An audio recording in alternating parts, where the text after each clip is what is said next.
आतंकवादी अंतिम यात्रा, उसका न कोई धर्म है न कोई जात है, वो इंसान नहीं हैवान है।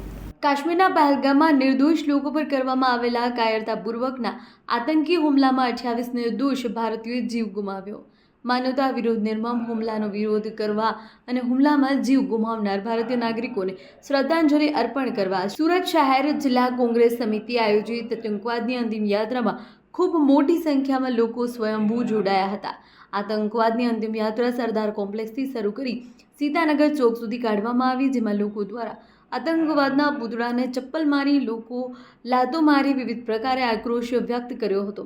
અંતિમ યાત્રા સીતાનગર ચોક ખાતે પહોંચતા સુરત શહેર જિલ્લા કોંગ્રેસ સમિતિના કાર્યકારી પ્રમુખ દિનેશભાઈ સાવલિયા તેમજ શિક્ષણ સમિતિના પૂર્વ સભ્ય સુરેશભાઈ સુહાગિયા, ચેતનભાઈ રાદડિયા, સંજયભાઈ ડાવરા, રાજુભાઈ ભાલાડા સહિતના કોંગ્રેસ કાર્યકરો દ્વારા આતંકવાદના પૂતળાને બ્રિજ ઉપરથી ફાંસીએ લટકાવી જાહેરમાં વિરોધ પ્રદર્શન કરવામાં આવ્યું હતું।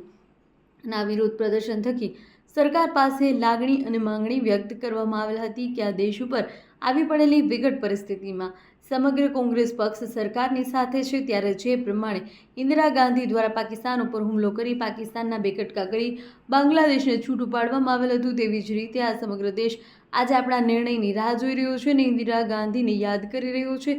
ત્યારે આ પણ આવો કોઈ કઠોર નિર્ણય કરી પાકિસ્તાનના એક ઘાને બે કટકા કરી આતંકવાદને જળમૂળથી ઉખેડી ફેંકવાનો સેનાને આદેશ આપો, એવી માંગણી કરવામાં આવી।